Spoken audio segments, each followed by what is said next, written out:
Look away, Dixieland. Loud and clear. I can hear you. The Zoom age. We're back to, can you hear me now? Nope. Okay, well. Rolling on.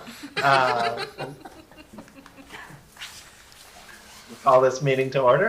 This is the February 9th meeting of the Franklin Conservation Commission. Thanks everyone for being with us, whether you are on Zoom or in person in chambers.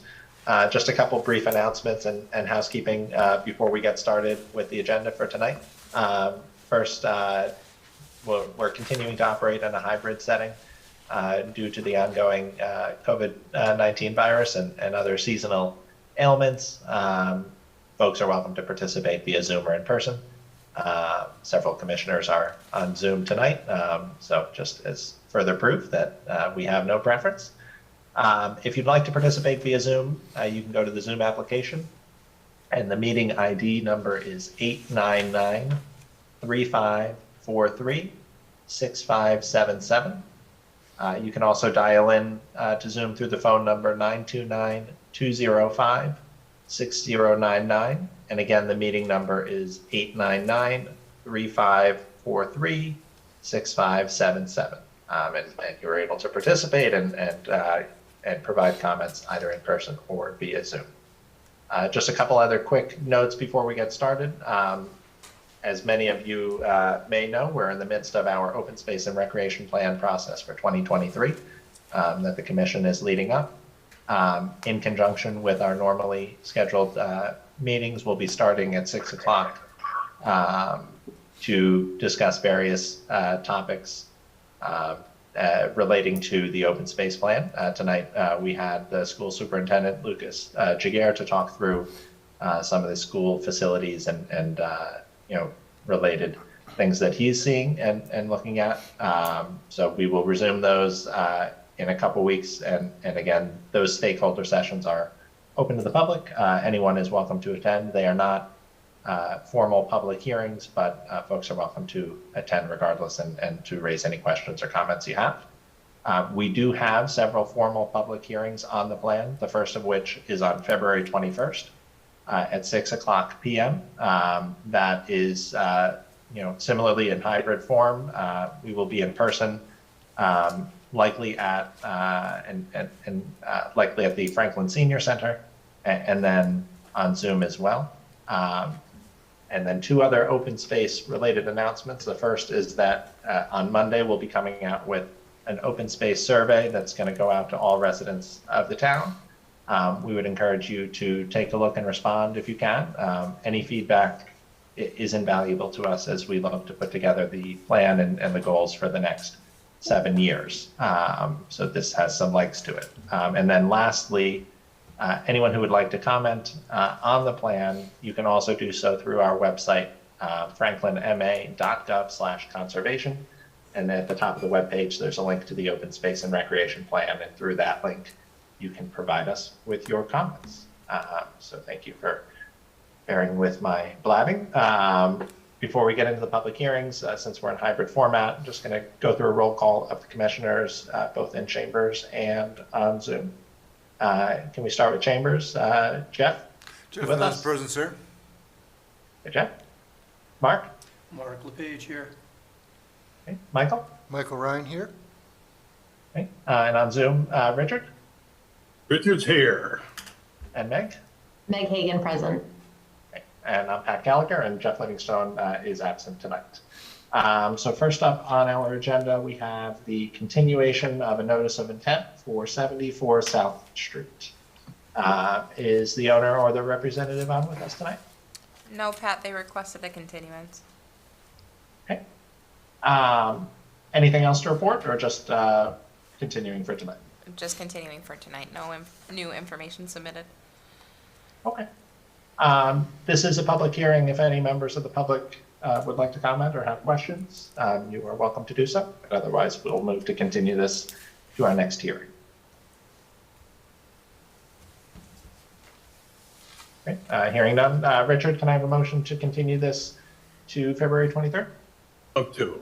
I give you a motion to extend the NOI for 74 South Street to February 23rd. Meg, can I have a second on that? Yep, I'll second. Great. Mark, how do you vote? Vote to recommend to continue, or vote to continue. Okay. Jeff? Vote to continue. Michael? Vote to continue. Richard? Vote to continue. Meg? Vote to continue. And I vote to continue as well. 74 South Street is on for the 23rd. Next up, we have the notice of intent for 0 Lincoln Street, the Franklin Heights Parcel B. Rick, I understand that they are also requesting a continuance. Yes, that is correct. Any other updates to provide for now? Nothing since the last hearing, no. They're working on stormwater, the latest stormwater design revisions. Okay. Are they up to date on the I The see peer what review you're fees? driving at. No, they have an outstanding Beta balance. So once that balance is paid, Beta will then be able to review their latest submissions. everyone needs to pay the bills? We need Beta to take a look at those responses. So we'll continue this until the 23rd. Again, this is a public hearing. If any members of the public have any questions or comments, you are welcome to share them. Just Mike Hassett here for the applicant. I'll pass along the outstanding balance. Thank you. Mike.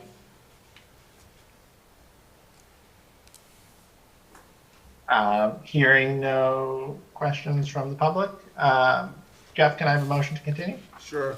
Jeff Nolan, we have a motion to continue the NOI for 0 Lincoln Street to February 23rd. Do you believe the time is 7:02, Brika?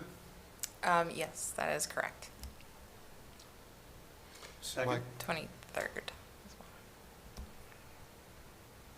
Mark, was that you seconding? Yeah, second the motion. Right. Michael, how do you vote? Vote to continue. Right. Richard? Vote to continue. Meg? Vote to continue. Mark? Vote to continue. Jeff? Vote to continue. And I vote to continue as well. So 0 Lincoln Street is continued to the 23rd. Next up, we have an ANRAD for 121 Grove, and I am recused from that, so I'll hand that off to you, Jeff. Thank you very much. Do we have any representative here on what we do? How are you doing tonight? Good, how you doing? I'm doing good. Can you just for the record introduce yourself? Yes, my name is Chris Lucas with Lucas Environmental, professional wetland scientist and registered professional soil scientist. Mr. Shipe's going to make an opening statement, and I'll present. Okay. Are you folks signed in? It's the end of the corner of the desk. Sorry. Yeah, No problem. thanks.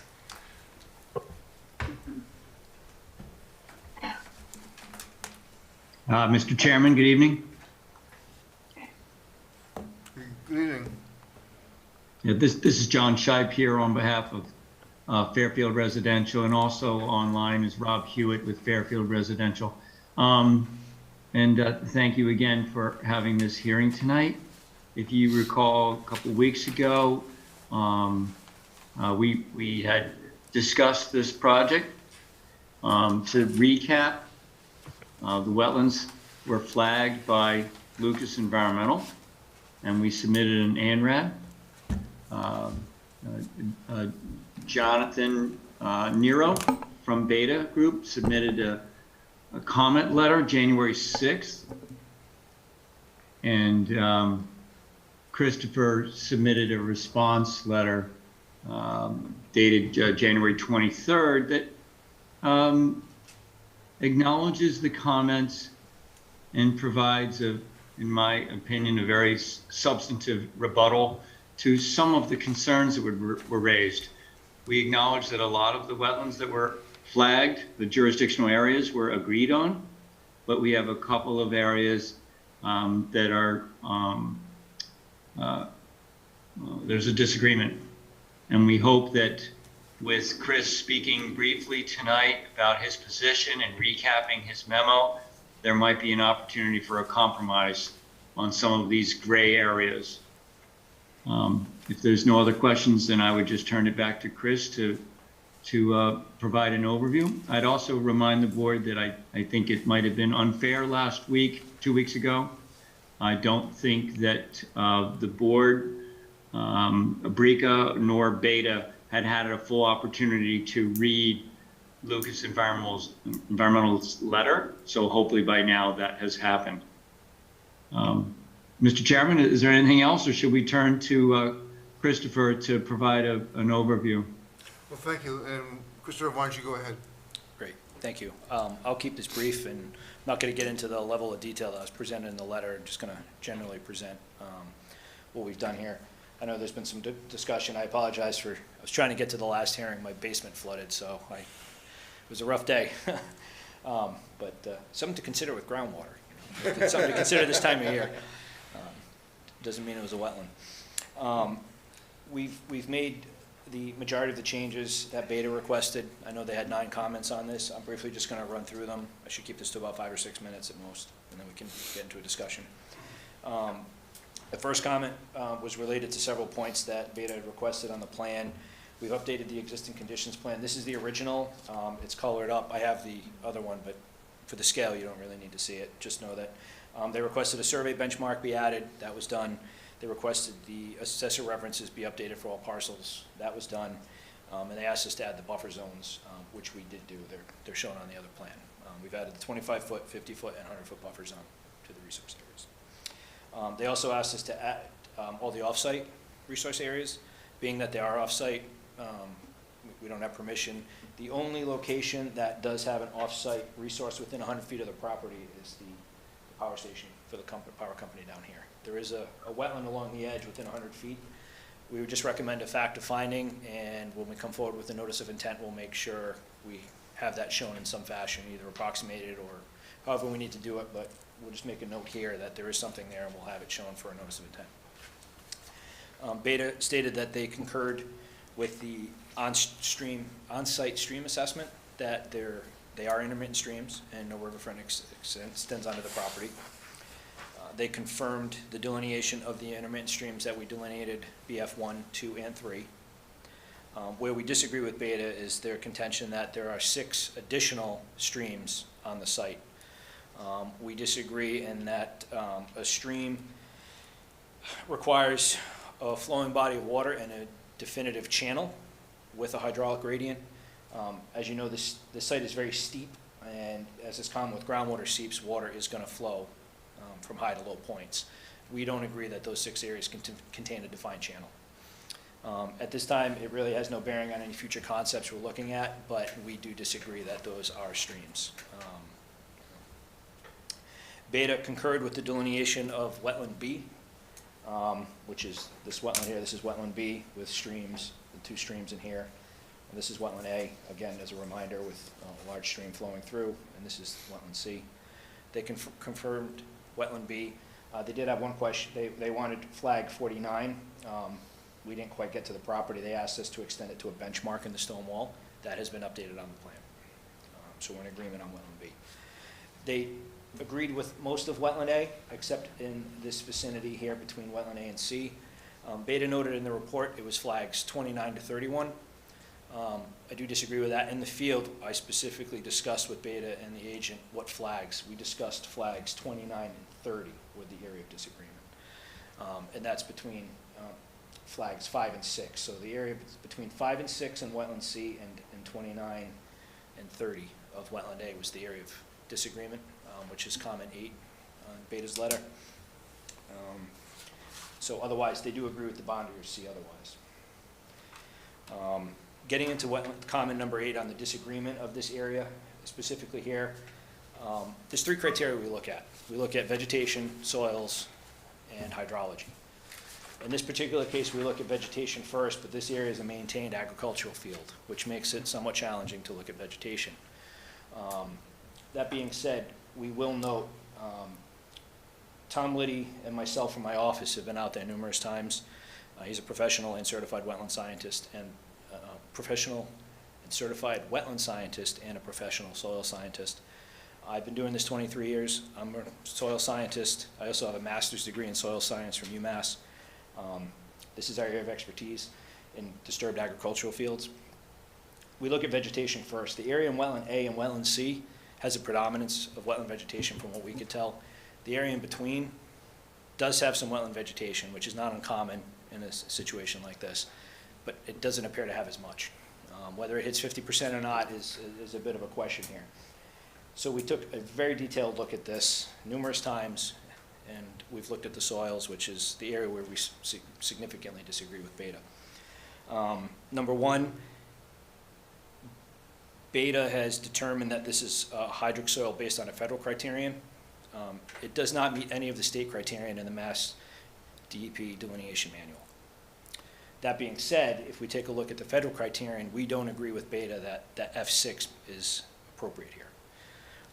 For one, the F6 criterion means you have to have a 4-inch dark A layer near the surface within 12 inches that contains a certain percentage of redox. We don't believe there's a 4-inch thick layer with the redox. There is a 6-inch layer of dark A, but we don't believe it has redox throughout the 4 inches. There may be 1 or 2 spots. There were a couple spots right near wetland A that it may have that. We had discussed with Beta in the field possibly moving that line up a little bit, but they didn't agree. So we moved on from that. But generally speaking, we don't believe it has a deep enough A layer with the redox shown. Secondly, the main factor that we also look at, you look below the A layer and you want to see what's going on with the soil.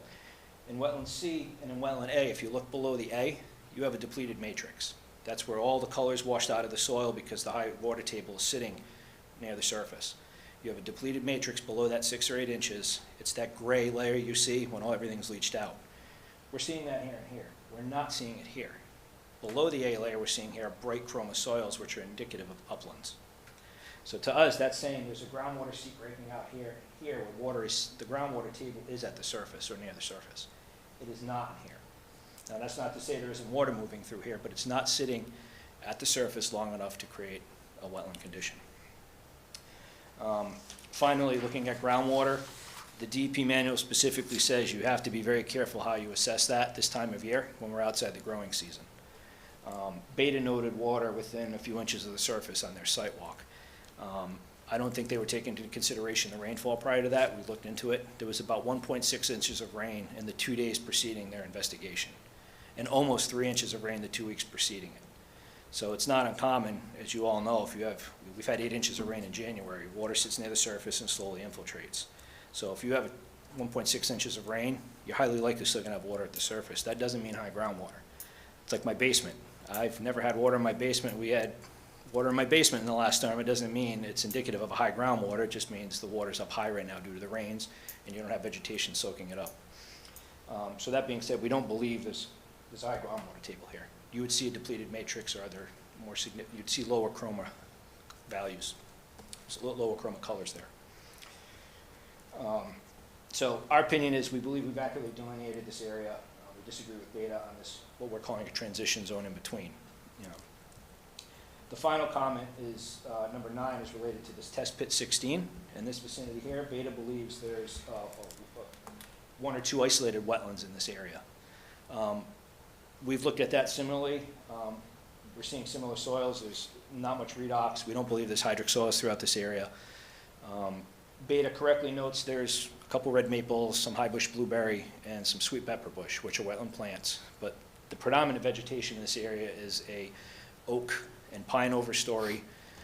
The understory is predominantly witch hazel, American beech, white pine, sassafras, witch hazel.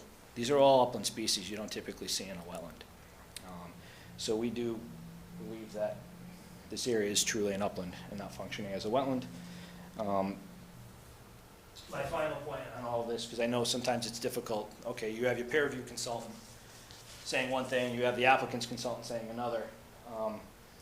I'm just showing this as a,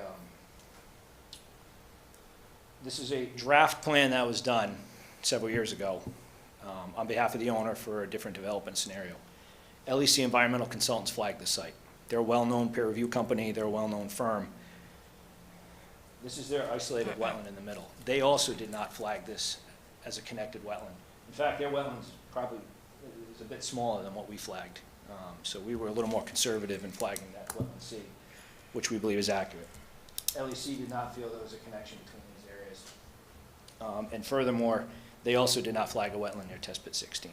So we're just showing you that as, it is a draft, it was never approved by anyone, but we're showing it to show that another well-respected firm has a similar delineation to what we're presenting before you tonight. With that, I'll leave it open to the board for any Thanks, questions or comments. Thank you. Very good. Yeah, timeout, commissioners. You have to look at the plan that's right in front of you. Okay, some of you have requested previous failed projects at this site due to how wet it was, and that is available to you, but I just would like to redirect you to look at what you have in front of you. That is the delineation that you are approving, not a previous delineation for a project that did not go through. So, Chris, going back to the off-site resources, I understand you don't have access to those properties. I would still request you pull in a Mass GIS layer and then put a buffer zone on it. And then you can make a note that that is from Mass GIS, that is Mass DEP data. This is the resources that they have delineated or shown at least. And then there's a subsequent buffer zone so the commissioners can see exactly how much resource, state, or local jurisdiction is on the property. Second, lots to unpack and digest, and I would wait, honestly, until Beta responds.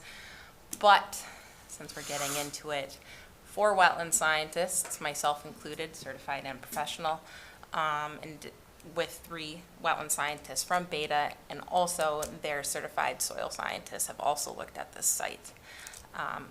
We're in agreement. Take that for what you will. You are the presiding body and authority here, and I'd like to remind you of that. So no matter what, DEP puts the authority on you, 7, to make the determination of what you feel is an accurate delineation.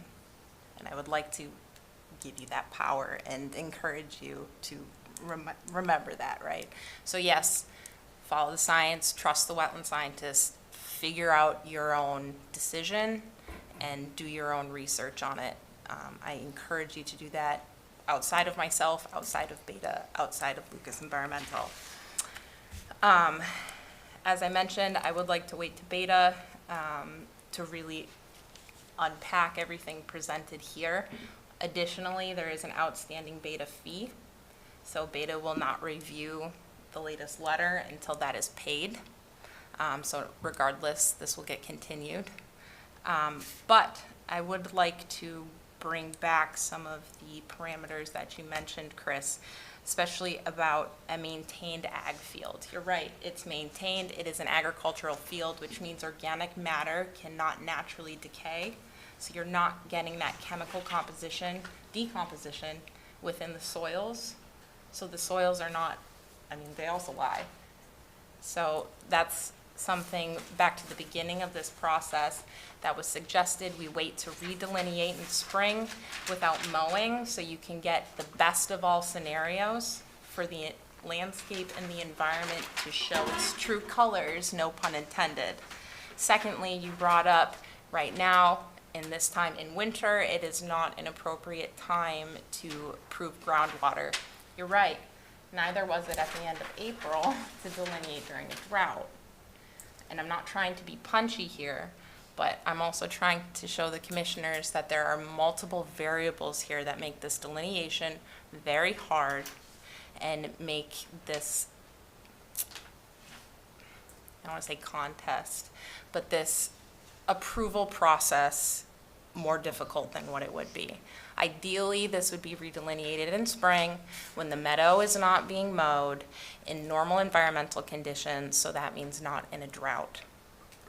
And if we're being fair, right? If we're we're not looking at groundwater in winter, then we should really delineate when we're not in a drought. So those are my comments. Maybe they're a little punchy, I apologize, but I suggest a continuance so Beta can review the latest letter, the ledger can be brought up to speed, and you all can ruminate on everything that's been thrown at you today. Thanks, Brika. Mark, I'll throw it at you first. Any questions? So Chris,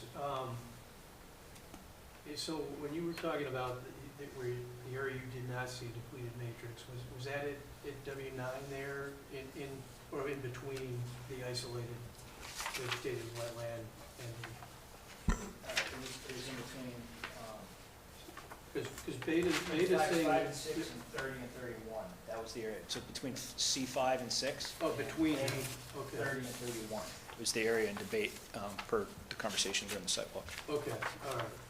It's good. So Beta's telling us there was a depleted matrix at 9, and Yes. we agree with that.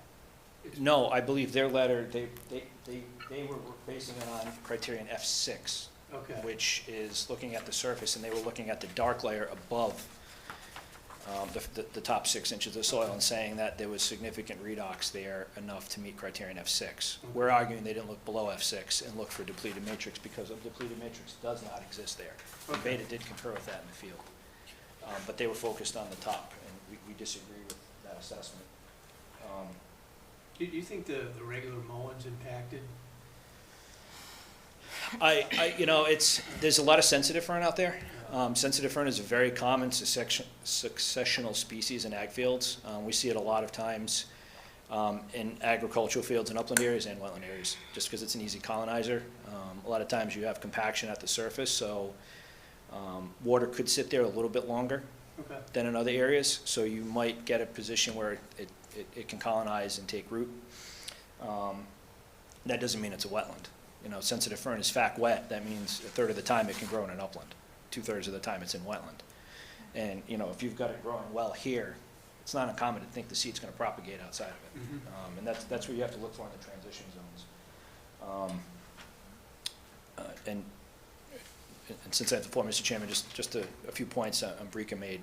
We've had this discussion before in April. We provided the rainfall data for April. We were not in a drought declared at that time, and we had pretty standard rainfall, and we had a significant amount of water out there. We still didn't see high groundwater in this area, so we weren't in a drought at that time. And I would ask the board to consider the LEC plan. I know it's not been approved, but it is before you. We're presenting it to you as another consultant's delineation of the site. So we do think it's worth your time to look at that as well. Thank you. Okay, Councilman? I guess just the other question, as Brika mentioned, we talked about this last time. What's your opinion on waiting until maybe better conditions would exist to get a more accurate look at this? I mean, if we were to do that, we'd probably be looking at June, because if you really want the seed heads for everything to be, if you're dealing with grasses, you need to be able to identify that, so we're looking at June. Okay. That's a bit of a delay for the applicant, and I do disagree. Frankly, as a soil scientist, I don't think the soils lie. If anything, I think they tell the truth more than anything. They're gonna be more accurate than the vegetation, because vegetation can shift year to year. I've seen sites that have been fact wet and obligate most of the time, but in severe drought, if it's all herbaceous, it could be all upland for that particular season. We've seen some weird things out there on site, so I think the soils are the best indicator, more so than groundwater and vegetation, to tell you what's going on. And that's why we do truly believe there's a disconnect here. And the same up here, we believe the soils are telling more of the story than anything here. So, I don't see the need to wait for that, because I think the soils are still telling you the same story. They're not going to change. It takes time for soils to change.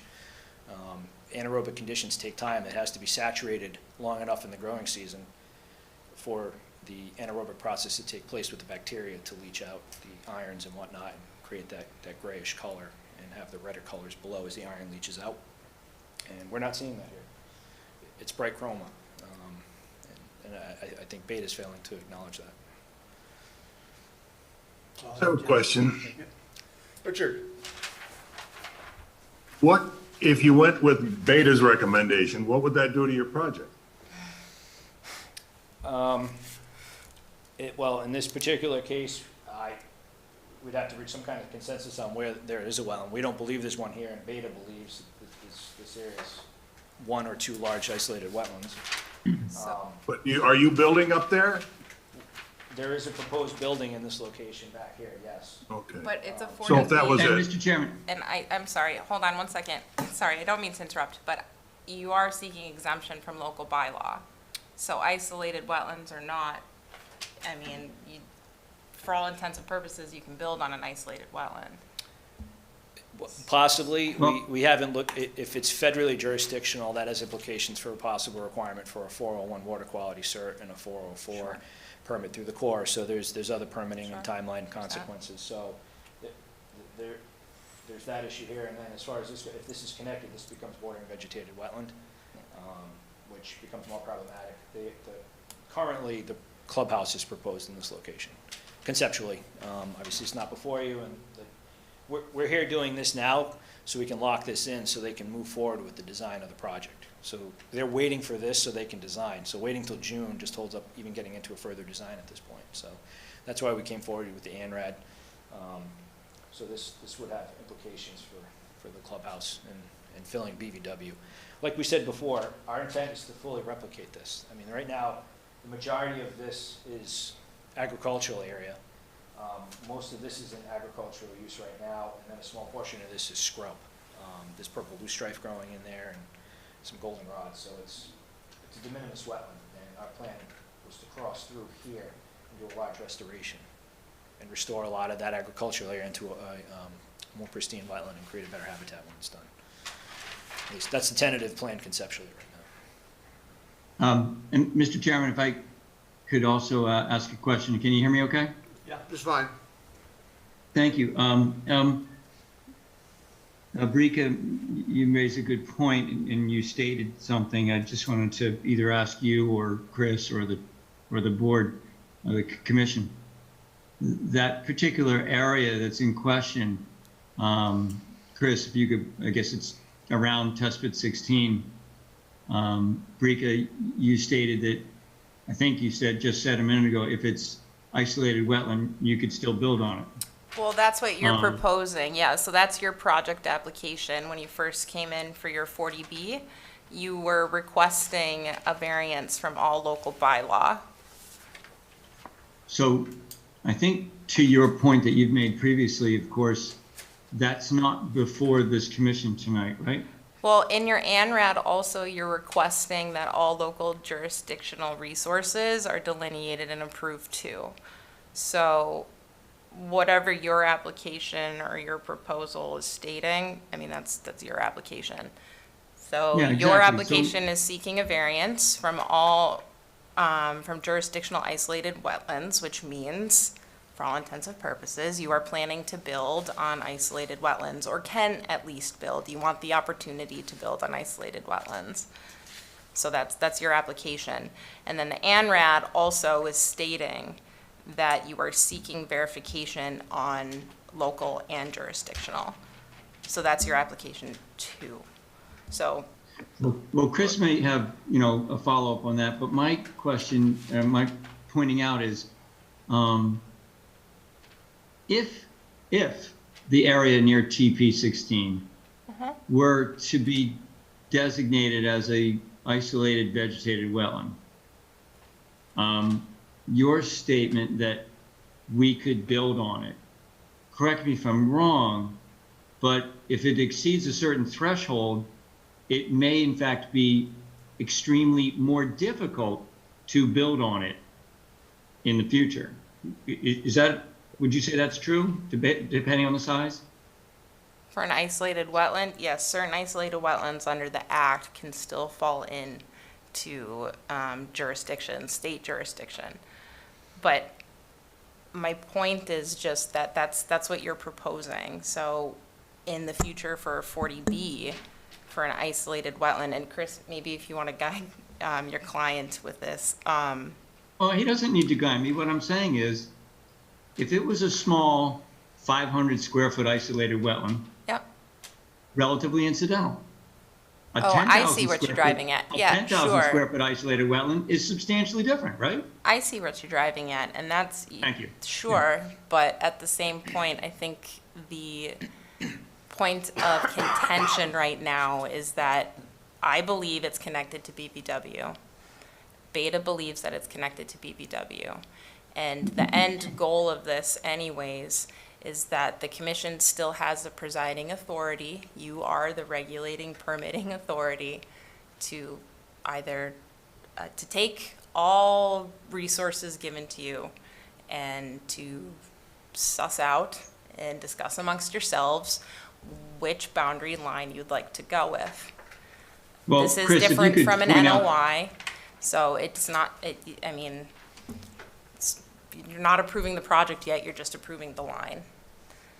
So, Sorry, Brika, I'm not referring to the, I'm referring to the area around TP 16. yeah, I don't think you or Beta have stated that you think it's connected to the BBW. no, I think I that- agree that that's an isolated wetland, and Beta believes it's an isolated wetland as well.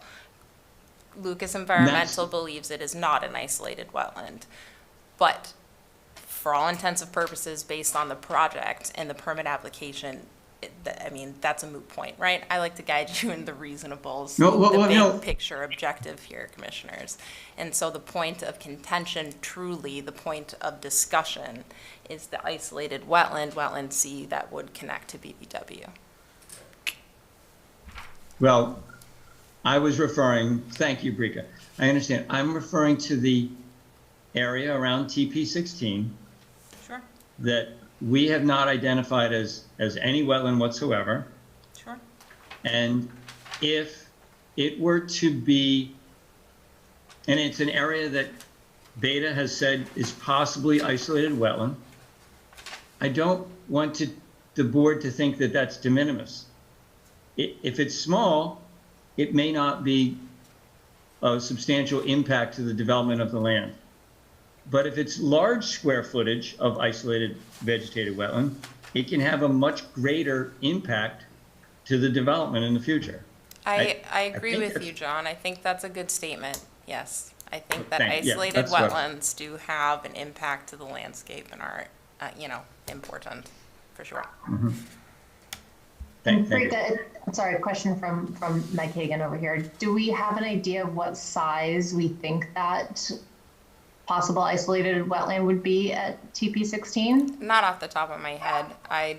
It's nothing as substantial as these complexes that you see in front of you.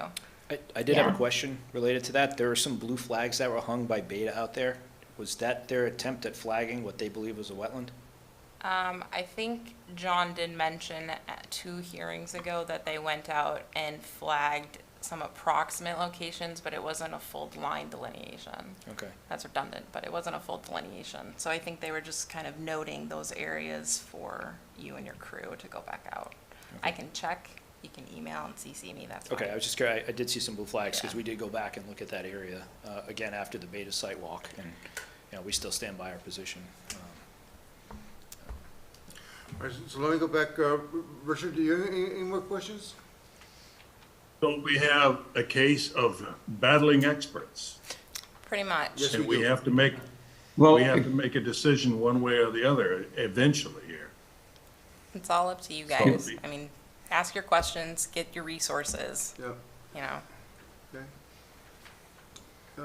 Anything else, Rich? No, I'm fine. Sorry to interrupt. Megan? Yeah, Just one more quick question for me. As far as looking at the site plan here, and we're talking about the area that is mowed agricultural land, how close does that go to wetland A? So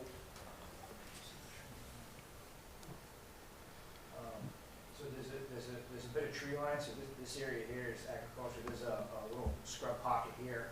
And you can see there's a faint line here on the plan. This is all scrub through here. So this is all agricultural here. This portion of wetland A is agricultural, and it continues. Okay. So this whole open area, a lot of wetland A is in agricultural land, extending out into areas that are being maintained. This area back here, there's a line here, this is wooded. So this area is wooded, but this is mostly agricultural. So we did flag wetland A and C into the agricultural field, even with the conditions now. So that's why we feel soils are so important here. Okay. Thanks, That- guys. Anything else, Megan? Is this site, I'm sorry, Richard, go ahead. is this site accessible? I mean, can we drive by it and look at it? or- Would you like to schedule a site walk? You, as commissioners, are always able to have a site walk. It's right beside Grove Street. I mean, it's very Yeah, accessible. It is accessible. You can park over in this vicinity between the house and the accessory structures, and then you can walk up through here and access C. This is all open agricultural land. Just depending, if you're out there after a rain, wear some good boots, but you can come through wet. here, and then you can cut, there's an existing cart path over this wetland that you can come through and then into the wooded area. So it's fairly accessible. We would just ask that if there is gonna be a site walk, that the applicant is present. I would. Oh, I would- absolutely. I think it's a great idea. I just thought it might be interesting to put an eyeball on it.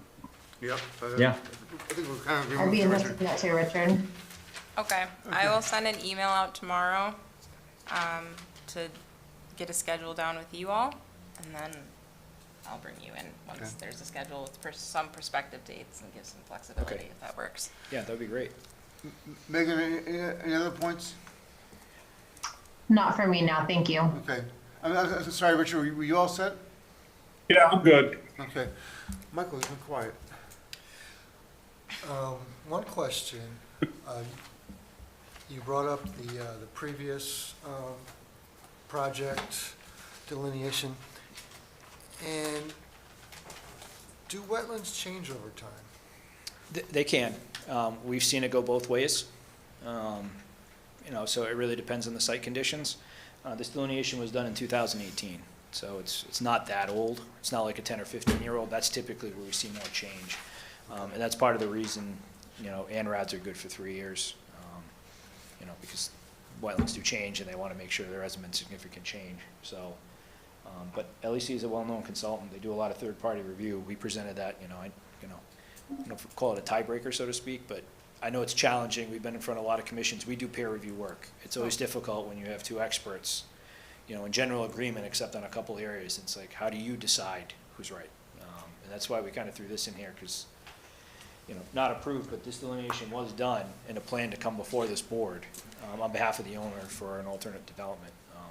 That didn't proceed. I can't speak to why, but we felt that was a useful plan to show you as another opinion on this site. Might I say one thing? Soils only need 3 years, really, with proper conditions to turn to hydric. So that's why, to follow up on the 3-year ANRAD. And then going back to the LEC delineation, again, you need to consider what you have in front of you. And when Beta, myself, and Lucas Environmental were on site doing our review, it was mentioned multiple times how LEC was actually inaccurate with their delineation from all parties, Beta, myself, and Lucas Environmental. So. Mark, The- I'll fall back to you. And so at this point, right, so we still have yet to hear Beta's formal response. Yes, yeah, so Right. the applicant still has an outstanding balance for Beta to review the latest letter, so regardless, that balance needs to be met before any determination whether an agreement with the applicant and their representative or, siding on the other half. And we just received that this week, and John, feel free to stop me on this one, but we did receive that. They're asking, they have about $1,100 remaining on their budget, and they asked for another $700 and something. It seems to me $1,800 is a little excessive to review a 5-page letter and prepare a response. John, if you guys, I don't want to speak on a line here on that, but it just, as a peer review consultant myself, it seems a little bit, $1,800 seems a little steep for a review of a 5-page letter and a response. They've already presented their case to it. The first 7 comments really don't require a response other than a couple quick checks on a plan. Yeah. We don't want to get into a constant back and forth with Beta on these issues. They've made their point, we've made ours. I think walking the site with you would be beneficial, and then having a final discussion on this matter seems reasonable to me. Go ahead, John. I was just gonna say, any funds, sorry, I said go ahead, but I guess I'm still talking. Any funds that Okay. aren't utilized will be returned back. So it's nothing that the town keeps. I'm sure there's a safety net for Beta. I'm sure it's a little cushion. And traditionally, most applicants meet those fees, and then they do get a check cut back from the town back to them. So. Yeah, thank you, Brika. I don't have the letter in front of me, but I'm pretty sure the request for additional money was acknowledging that there was still some budget available. That's true. And Yep. they were forecasting they would need more money. So, you know, we're processing that payment. It came in last week, and we'll be sending a check out next week. But I guess what I'm gathering is, I understand Beta's not there tonight, and they haven't issued any response to the January 23rd letter, right? So, no new information back from Beta? Is that right? Yeah, they won't even look at the letter written by Lucas Environmental until they have scope and fee met. Even though they currently have available budget. Yes, that's what the letter says, but I don't work for Beta. I don't know what their budgeting is like, so I can't No, really they work- speak for they work them. for you. If you have a concern, Yeah. though, you could, well, they contract for the town. They don't work for me. If you do have a concern, you can send me an email, and I will happily send that along to their project manager.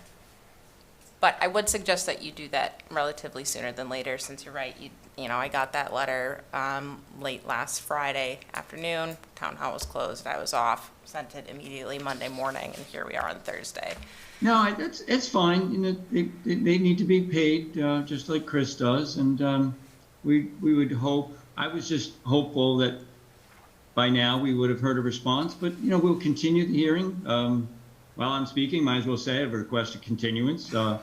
And hopefully Beta will have a chance to respond, and we'll have a site walk out there. So I think we're in good shape. Okay. So before I move on, any other questions from the commissioners? I know you said it once, but just to make sure it's clear in my head. So are there like 3 main characteristics that we look for in delineating wetlands? Soils being one of them, and that's the clearest indicator in your opinion. Are the others not important? I think they're all important, and you have to look at it on a case-by-case basis. I actually got my master's in soil science through UMass, through the continuing ed program, because soils to me are the best indicator. You know, they don't always take 3 years to form. It could be shorter than that, depending on the site conditions, but I find that they're the best indicator in many cases, especially where you have disturbed vegetation. And vegetation does shift more frequently. Soils don't change that drastically over time. If you have a condition on a site, typically the soils reach some kind of equilibrium, whether the hydric or upland, unless there's a major change to the site, which, you know, most of that change occurred 100 years ago, 50 years ago. You know, it's historic change. You know, likely at some point, I'm sure this river went somewhere else because it's got a 90-degree bend in its culvert. You know, so that at that time it likely changed the hydrology of the site, but that was historic. If that had a change here, I would see it in the soils here now, because that would have happened so long ago. So, unless there's a drastic change to the site conditions, you know, and these soils are what they are now. They're going to tell me the story of where we should be putting this line. So, and it's a tough one. This is definitely a difficult site, and that's why, you know, Tom Liddy from my office, he's got 20+ years experience. When we started this, we flagged the site. Tom and I spent about 2 hours in this area together because we knew this was going to be a challenge. We knew it was going to be questioned. We knew it was going to be difficult. We looked at previous plans. We looked at the site conditions. We looked at the soil maps. We looked at everything. We've been back out here numerous times. It's a tough one. You know, it's Okay, thank you. And clearly there are gray areas. And hopefully what we would see is in some areas where there's a compromise between all parties here. So we continue to work with the commission and BRICA and Beta, but we hope that there's an equitable compromise across the board, regardless of what the future project might be, us or somebody else. But we would hope that there's a compromise on the delineations here. Thank you. right. Okay.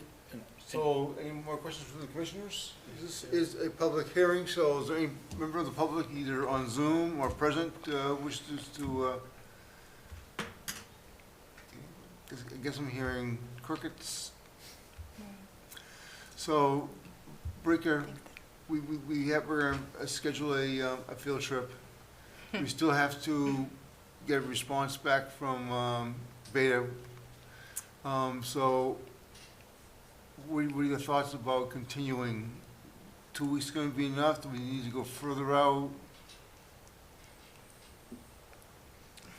I think we should continue it for 2 weeks. And see where we are? Projecting forward based on schedules for a field visit and trying to connect with Beta to see if they'll still review it, even though the letter, that is, even though they've requested that, Yep. they need to be paid beforehand.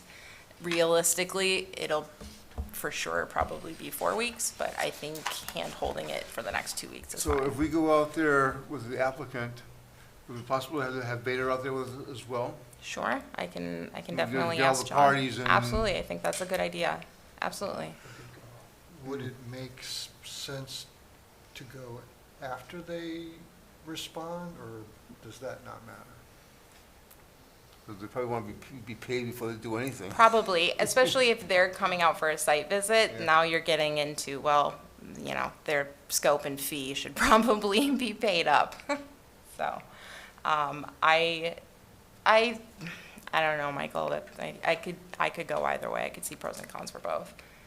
But, definitely if they're Yes, coming sir. out for another site visit, then, that would impact the rest of their fees, what they have left in their budget. We'd also like to, if Beta's coming back, I know they've had multiple staff. I think it would be appropriate to limit to one scientist. Sure. We'll be I think bringing that's one fine. scientist. That way the applicant's not Okay. paying for multiple Beta staff to be on site.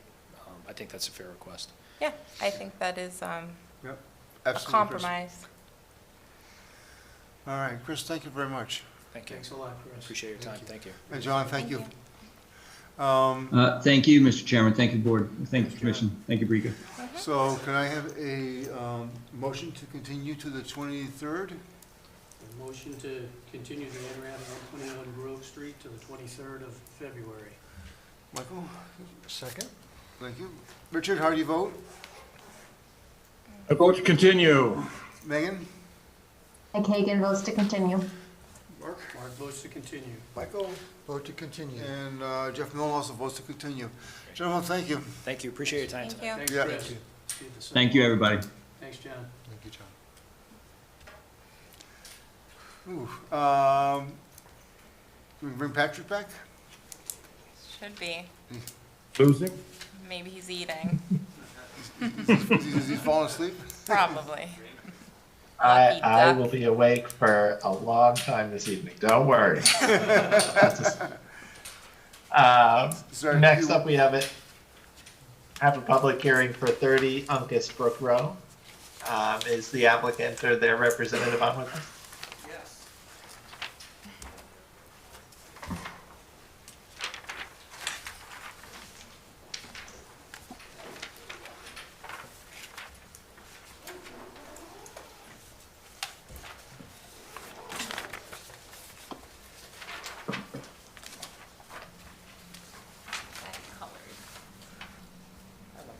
Yeah. Oh, the check-in. So did you sign the check-in board? Okay. I'm gonna do that first. Apparently. Indoctrination. We take sign-ins very seriously. Yeah. Conservation Commission. Obviously. Even though there are meeting minutes and recordings and everything. Yep.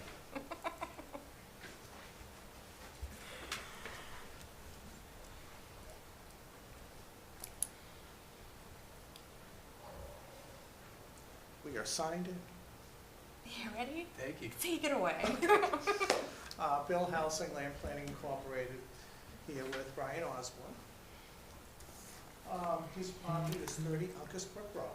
There's an existing house out there, a failing cesspool, that he would like to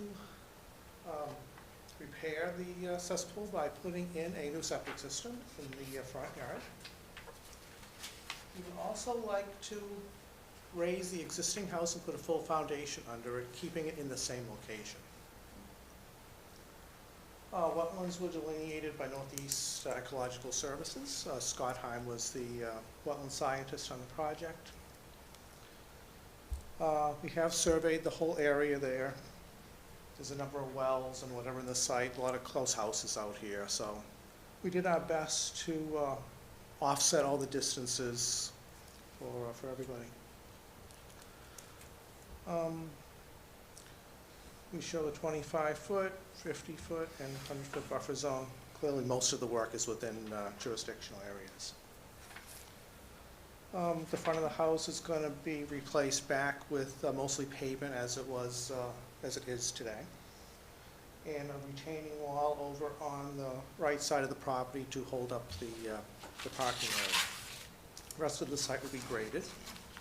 We're showing a compost sock as siltation barrier along the wetland side of the property.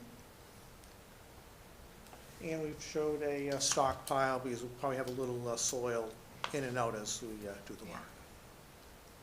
Clearly not a lot of excavation, essentially just digging up, picking the house up, digging underneath and constructing a foundation.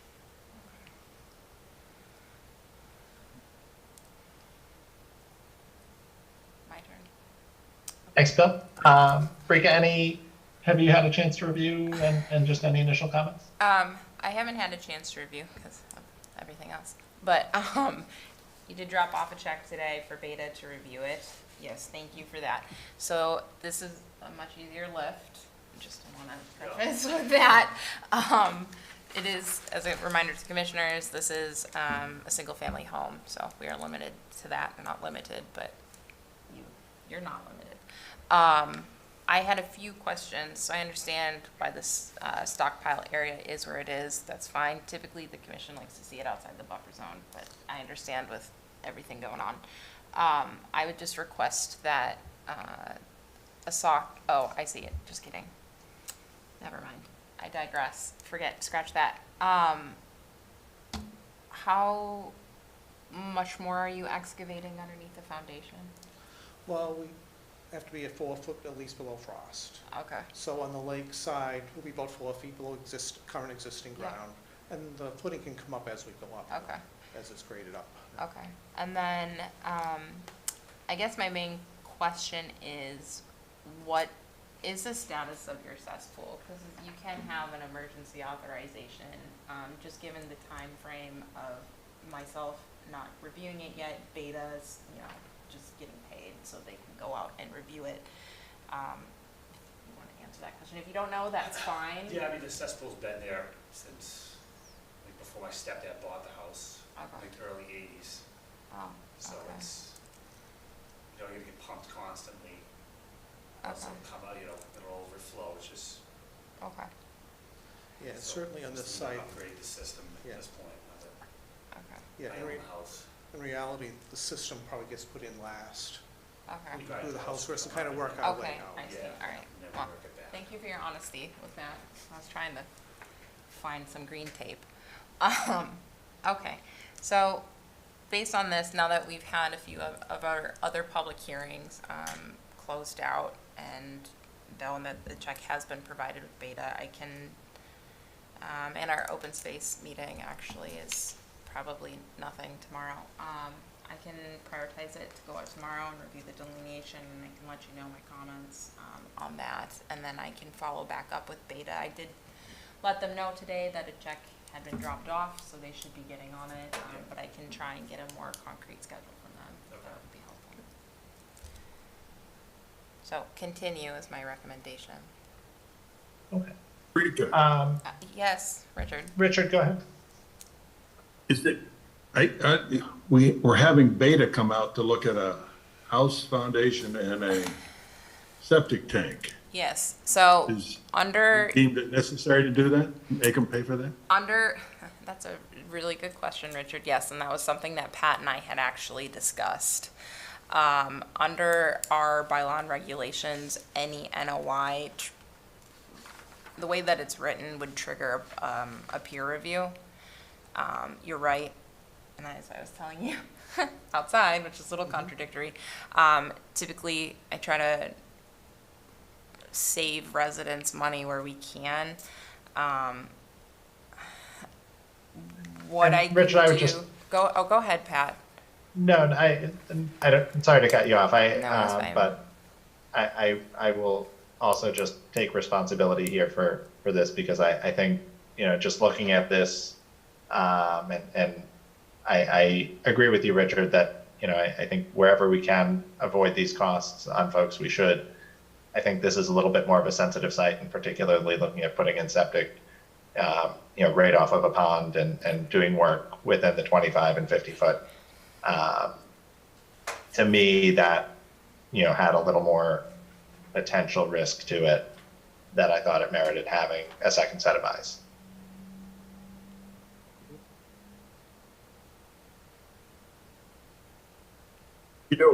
Well, it is what it is now. Thanks, Pat. Rika, is there anything out here that it would be worth having, Mike Maglio or his staff take a look at as well? Just, any kind of town infrastructure that, or anything, I don't know, related to the pond or whatnot? Related to the pond, possibly. There's an easement shown on the plans. I can definitely send it to him. I don't know if you can hear me, I'm sorry. I can definitely send it to him. For what it's worth, it's probably the incorrect phrase, but anything that has to go for a building permit as well has to get town engineer sign off. So regardless, he would have eyes on it. I can do it now to see if there's any feedback for the commission and runoff base, since this is a single family home. It is exempt from stormwater. That's what I mean, not runoff, but stormwater. So I can see if there's any stormwater issues as they relate to the jurisdictional resources. But other than that, you can let me know what you want, Pat. Okay. I think it would be great if you could just, Sure. quickly eyeball and see if there's anything You that he got it. notices. Thank you. Mm-hmm. Who approves a septic tank design in town? Do we? We don't do. No, that's health department. So they have their own regulations for that, state regulations. And if I may chime in, the Board of Health approved the septic system. There you go.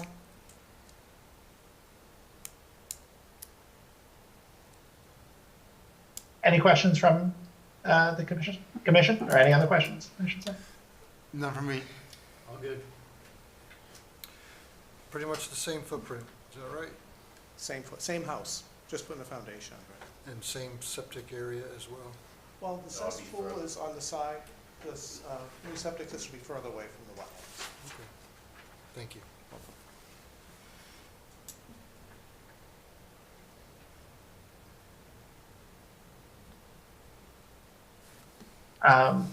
Any other questions? None for me, All thanks. set. Also here. Meg, anything from you? Just a quick question on that walkway to the retaining wall that's out the back of the house. Is that currently there? That's within that 25-foot buffer zone there? Yes, it's currently there. Okay, thank you.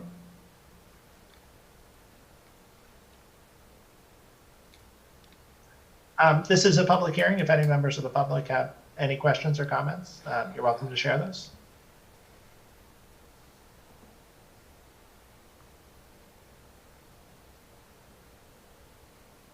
Great. Sounds like nothing. I think just kind of further to the discussion on beta and whatnot. Brika, I think if we can try and limit their scope as much as Yeah. is kind of reasonable in the circumstances. Yes.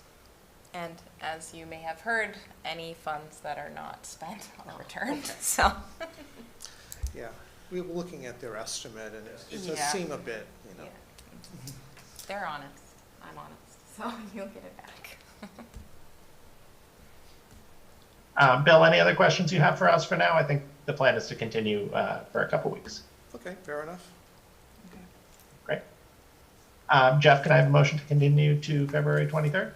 You sure can. I'll give you a motion to continue the NOI for 30 Uncas Brook Road until February 23rd. Public hearing, so 7:04. I think we're at 04? 7:04.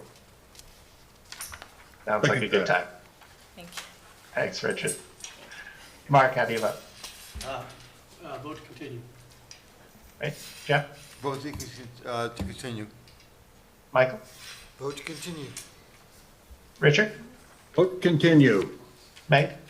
Vote to continue. And I vote to continue as well. Bill, thanks again. We'll see you in a couple weeks. All right, thank you very Thanks, much. guys. Thank you very much. Have a good night. Thank you, guys. And our last public hearing on the agenda is an RDA for Franklin Ridge Senior Housing. Hey, John, how are you? Well, I think you're on mute. Hi, how are you? Doing well, thanks. We're coming in front of the Conservation Commission, thank you very much, for an extension to the determination of applicability that we received from the town Concom back in 2019. And so nothing's really changed in regards to this project since then. Other than that, we've been working closely with the town in terms of on the financing side of this, and we do need the extension in order to continue that process in terms of securing financing. We just submitted a major application to the state for what hopefully would be all the financing necessary for this project. But we do need that extension in order to continue to do what we've been working on with the town for the last 3-4 years. Okay. Rika, my understanding is that you took a look and you don't think there have been any changes to the delineation or anything like that. No. That sound right? Yes, that's correct. Okay. So I think this is kind of an administrative gray area that we would have loved to just be able to give an extension, but unfortunately the regs don't provide for that. So we're having you guys refile, but for all intents and purposes, I think we can consider this akin to an extension, and that's certainly how I would look at it. Any questions or comments from the commission? Jeff? No, none from me. Right. Michael, any questions? Is this a 40B? Senior Yes, it housing. is. It's a friendly 40B with the town of Franklin. Okay, thank you, Senior housing. thank you. No other questions? Anything else, Michael? No, thank you. Mark, any questions? No questions. Richard? Questions? Meg? No questions for me, thank you. Okay. This is a public hearing. If any members of the public have questions or comments, you're welcome to share them.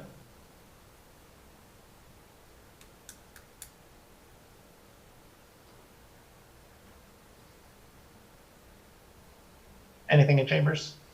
Nope. No? Nope. Great. Just us. Can I have a motion, Jeff, to close the public hearing? Mr. Chairman, I'll give you a motion for an approval for the RDA Franklin Ridge Senior Housing. Sorry, Jeff, I think we just need to close the hearing first. Oh, I'm sorry. I'll give you a motion to close the public hearing for the RDA for Franklin Ridge Senior Housing. Okay. Michael, can I get a second? Second? Okay. Mark, how do you vote? Vote to close? Richard? Vote close. Meg? I vote to close. Jeff? Vote to close. Michael? Vote to close? And I vote to close as well. So the hearing is closed for Franklin Ridge. Mark, can I have a motion to approve the RDA with a negative determination? Yep, motion to approve the request for determination of applicability with a negative determination for Franklin Ridge Senior Housing. Meg, can I get a second? I will second that. Richard, how do you vote? I vote to approve the negative determination. Right. Jeff? Vote to approve. Michael? Approve? Mark? Vote to approve. Meg? Vote to approve. And I vote to approve as well. Thank John, you thanks very very much. much. Really appreciate it. Thank you. Thanks, Have a nice John. evening. You too. Thanks, John. That concludes our public hearings for this evening. We have a couple of permit modifications. First is for the villages at Oak Hill. Is the owner or their representative up? Hi guys, for the record, this is Andrew Tebow with Goddard Consulting. I'm the representative for the project. Do I have permission to share my screen? Yes. I think we might just need to, Amazing. oh, you Thank are a co-host, so you can go ahead and share. Great, thank you. Yeah, so we submitted a revised restoration plan for the site dated January 23rd. So a little bit of backstory with what's been going on here. I first came before the commission, I believe it was the summer of 2021 now. The then agent, Jen Delmore, and myself had met on the site and reviewed a couple areas that weren't in compliance with the order of conditions at the time. I had submitted a planting plan to bring those areas into compliance, and that was never carried out before that year. So this summer, Brika and myself went back out to the site to kind of assess the current conditions of what's out there. That way we could come back with a plan that was suited to current conditions on the site based on the site's revegetation. So here we see that report here. So the first area on the site, it's actually the same plan that we had proposed prior. The area more or less was comprised of the same vegetation. So it's the houses at the intersection of Dante Ave and Vale Ave, shown here in orange around my cursor. When these houses were constructed, some of the decks were put in and they cut some trees in the back of this area. So it's been revegetating with ground cover species. There's jewelweed, sensitive fern, skunk cabbage, but it doesn't have a strong shrub or tree layer.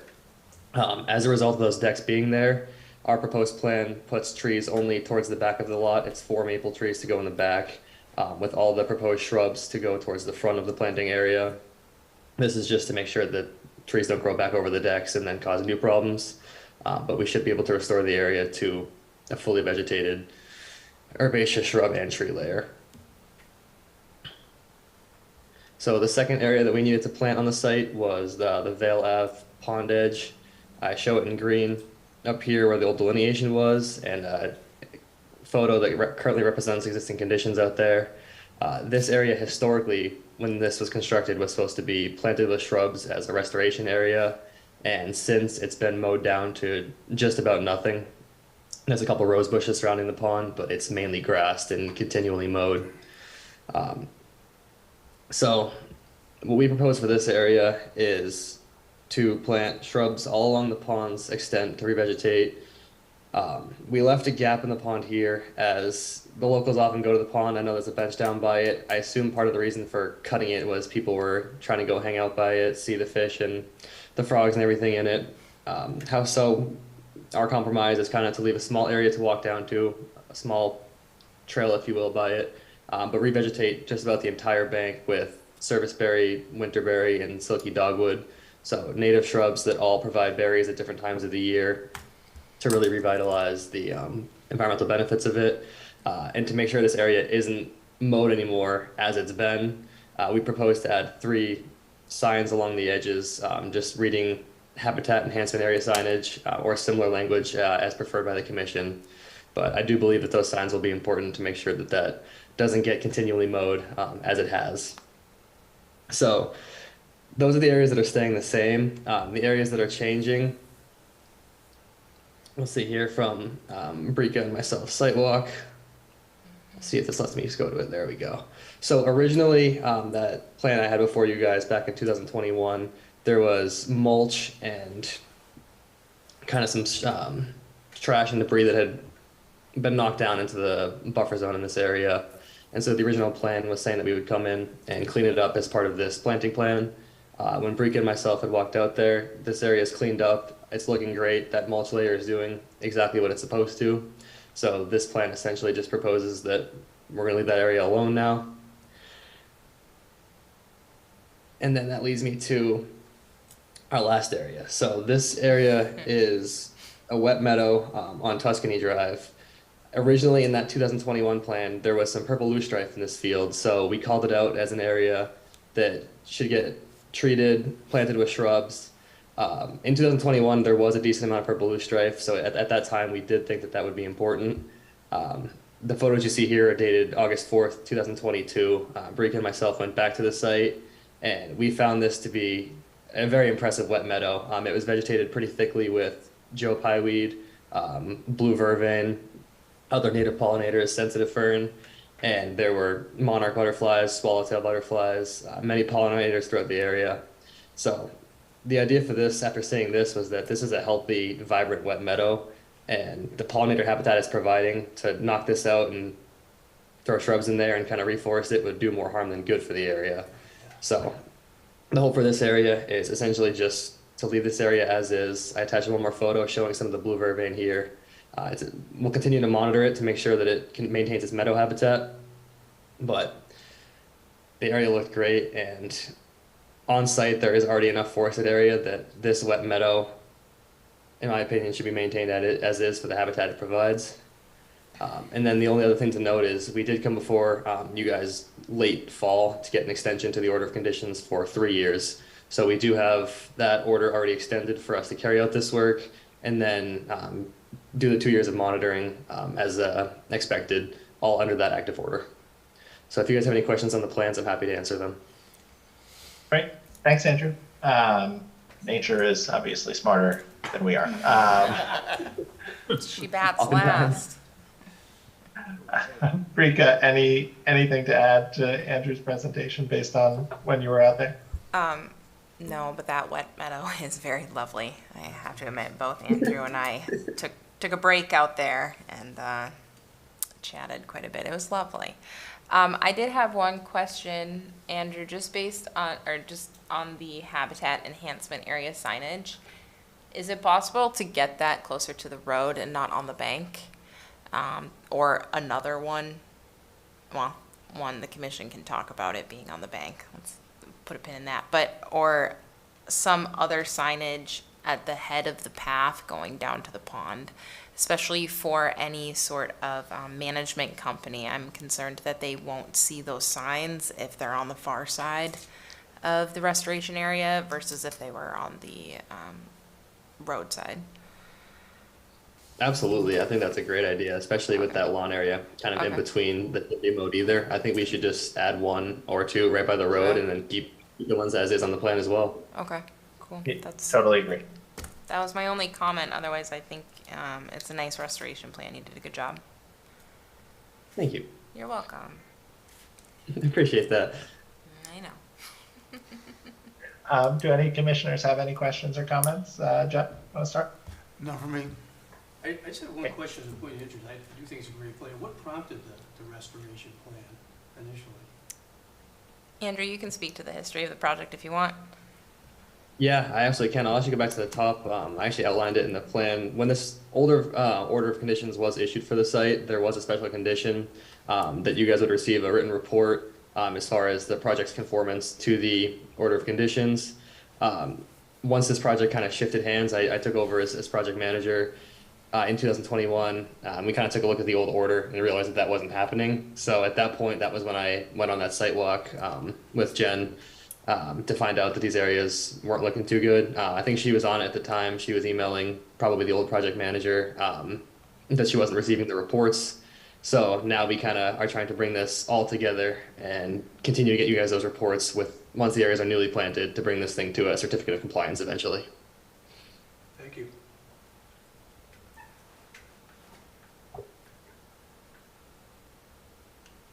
Michael, any questions, comments? No questions, thank you. Okay. Richard, any questions? Nope, I'm good. Meg? Nothing from me, thank you. Great. I also don't have any other questions, and thank you for the comprehensive presentation. Richard, can I have a motion to approve the requested permit modification? I give you a motion to approve the permit modification for the villages at Oak Hill. I'll second that. Great, thanks, Meg. Jeff, how do you vote? I approve. Michael? Approve? Mark? Vote to approve. Richard? Approve. Meg? Vote to approve. And I vote to approve as well. Andrew, thanks very much. Great, thank you all. I appreciate it. Thanks, Andrew. Thank you. And then next up, we have a permit modification for Chilson Park. Brika, will you be presenting that one? I will, yes. Yeah, I will be presenting that one. On behalf of DPW, I figured this was such a light lift. Why bring Brooke in here, on a Thursday evening to stay to 8:30 to present. So, Chilson Park, I'm sure for the existing or veteran commissioners, you remember Brooke came in a while ago with with a substrate cutout that she was presenting to the commission for new substrate at Chilson Park. Well, coincidentally, DPW, or actually I think REC, received a grant or a donation, just kidding, not a grant, a donation from somebody to have synthetic turf material instead of the mulch that they were originally proposing in the playground area. So that playground area is about 598 square feet, and it's within the 100-foot buffer zone. The square footage impact is not going to change, just the material.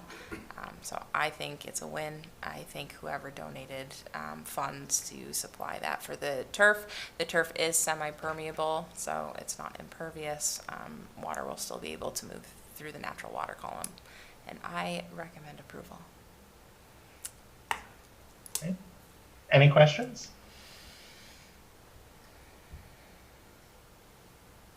I guess just one from me, Brika, just out of curiosity, do we know what the substrate is made out of? Yeah. No, not off the top of my head. I can see it from when Brooke had brought in the cut of it. I can definitely get the spec sheet on it for you and send that in an email as well. This helps with ADA accessibility. It does, yeah, it really does. And it's a really nice material. I mean, it's layered, there's air pockets in the middle to help the water move through. It's pretty nice. I can see it, I just can't explain it. Yeah, no, I agree. I think this kind of plays and dovetails with our conversations around trying to promote accessibility. Right. So, no, I think this is great. No, just along the lines of accessibility, since we're talking about the substrate and the accessibility, I haven't been to Chilson in a bit. Is there access from the parking lot to the playground on an easy substrate? Yeah, I want to say part of that is paved up to a certain point. Otherwise, I know they're redesigning that entire area. So they're doing a lot there. I can definitely, I don't typically hang out at Beaver Pond. It is within jurisdiction, but since, it's more of a rec and health department thing, I try to focus on other areas of town. Yeah. So, but I can venture over there. Well, I can do the same, so. Yeah, see, there you go. Thanks, Meg. No worries. Well, unless anyone has anything else, Mark, can I have a motion to approve the requested modification? Yeah, motion to approve the permit modification at Chilson Park. Seconded. Thanks, Rich. Jeff, how do you vote? Motion to approve. Michael? Approve? Mark? Vote to approve. Richard? Vote to approve. Meg? Vote to approve. And I vote to approve as well. We have no COCs for tonight. We have an update on our longstanding violation for 305 Union Street. Richard, this one's a good one. We Feel my heart. We have forward progress. Okay, a non-traditional work plan. A non-traditional work plan. That's what it's called. That's the actual plan name. Term. Yes. You gotta love that. A non-traditional work plan to remove that. Thanks. So I think, this was submitted to DEP. I think this is essentially out of our court at this point. I would say that the only thing left is to hear confirmation from DEP that what was submitted is in acceptable form. So I think, I think we should still extend the enforcement order until we get that confirmation. So I would suggest, knowing how sometimes DEP can get a little backed up, I think another 30 days for this enforcement order, and then if we happen to hear before our next hearing that DEP has signed off on that, then we can vote to lift the enforcement order at that point. So you're thinking March 30th?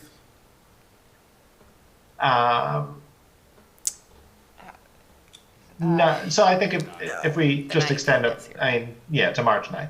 March 9th. And I believe we have a hearing that day. Yes, we do. So, Jeff, can I have a motion to extend the enforcement order to March 9th? Certainly, I'll give you a motion to extend the enforcement order on 305 Union Street to March 9th. Second that? Thanks, Mark. Michael, how do you vote? Vote to approve the extension. Right. Richard? Vote to approve. Meg? Vote to approve the extension. Mark? Vote to approve the extension. Jeff? Vote to approve the extension. And I vote to approve as well. And we will await confirmation from DEP on that. And then last up for tonight is approval of minutes for January 26th. Did anyone have any comments on those? Okay. Michael, can I have a motion to approve minutes? I move to approve the minutes from January 26th. Second. Okay. Mark, how do you vote? Vote to approve. Jeff? Vote to approve. Michael? Approve? Richard? Approve. Meg? Vote to approve. And I vote to approve as well. One last item not on the agenda, but as some of you may know, the town, so we're in the midst of the open space plan now. That kind of leads into the master plan renewal that'll happen, I think, starting either in the fall or next spring. Do you happen to know, Brika? This fall. Well, actually, I think they're starting midsummer, but big kickoff until after open space since they coincide in the plan. Anyway. So the reason I bring that up is because a number of the commissions have a representative on the master plan committee. We get to appoint one individual, so no one, don't need to say so now, but just give some thought if you're interested. Please let me know.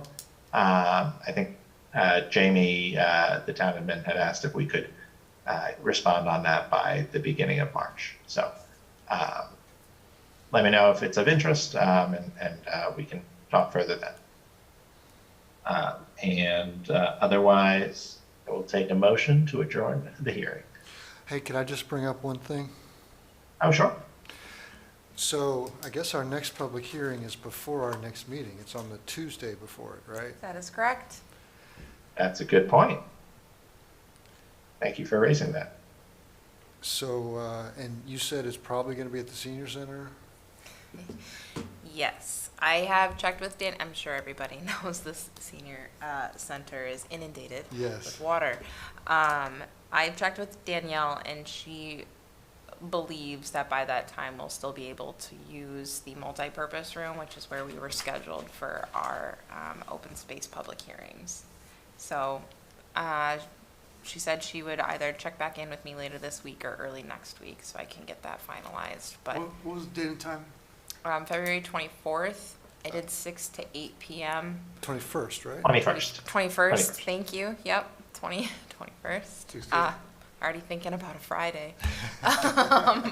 February 21st from 6 to 8 p.m.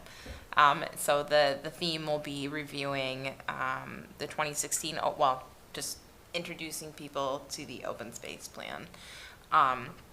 Reviewing the 2016 open space plan and then talking a little bit about what has been accomplished since then.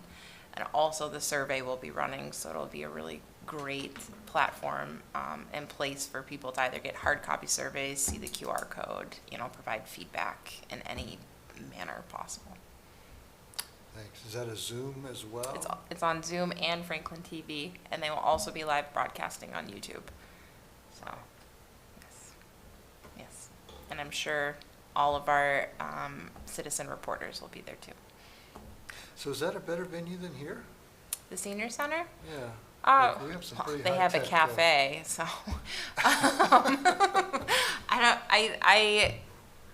I haven't been in the multi-purpose room specifically, but I did coordinate with Danielle to try and go to where, or we did, to try and go to where the people are, to try to get exposure to the senior center as a resource, you know, for seniors in town, and just to bring us out of council chambers, right? Thanks. Yeah. So, and Michael, thanks again for bringing this up. The date kind of snuck up on me. Rika, if it's not already, can you put the 2016 plan up on the Google Drive, and that way, if anyone wants to peruse? Yes, I can put it up on the Google Drive, and then for anybody, any resident listening as well, it's also on our open space webpage, at the bottom. It's linked at the bottom there, so. Okay. And I imagine at some point, maybe next week, late next week, we'll send around an agenda and can kind of look at that internally on what we want to cover. Yes. So we'll send that around for the group's review. And, sorry, one other plug, now that I'm back into open space in my head here. If anybody hasn't signed up for conservation news alerts, I would highly suggest that. I push out a lot of content in the announcement section, and I will be pushing out the QR code for the digital survey as well, in that location. And since I'm getting some quizzical looks, if you were to go to franklinma.gov, at the bottom in the middle, it says connect, and then there's email notifications, and if you were to click that, you can sign up for conservation news or announcement. So that's our, continue away, Pat. That was all I had, so.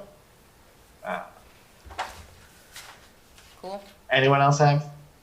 Is there anything else I'm forgetting? I could be Nope. forgetting things. It's been a long, Okay, long week. I've got another one. I just don't want to go home. Are we within striking range of Earth Day? Yeah. Yes. As far as starting to plan for an event. Yeah, like, do we maybe want to do it the same day that the rec department does theirs? I have thought of that. It's on the docket. I'm open to anything. If it's something you would like to default to me to plan, which is totally okay, and I will run with it and love every minute of it, I would just ask that it's after February 21st and our public hearing for open space or the survey launch. So Earth Day is in April, so probably early March, if that's all right with you. If you guys think that's a long enough time to start planning an event. Cool.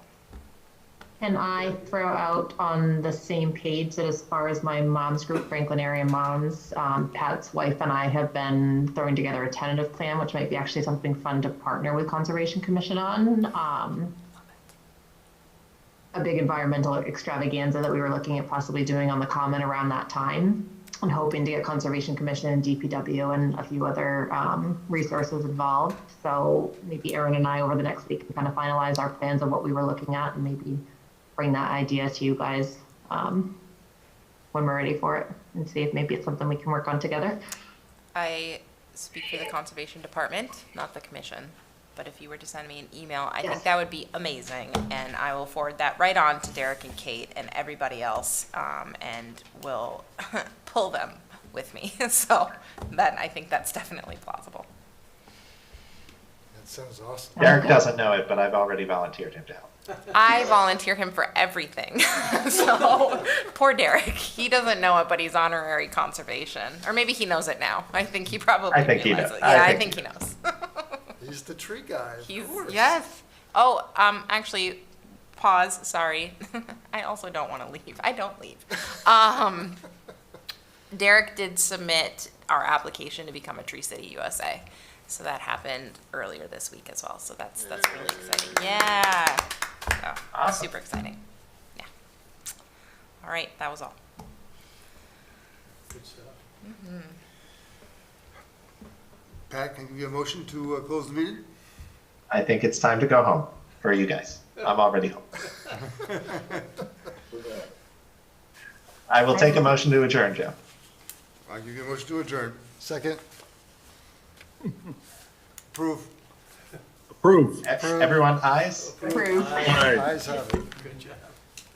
Thanks, everyone. Have a Thanks, good night. bye. Thanks, everyone.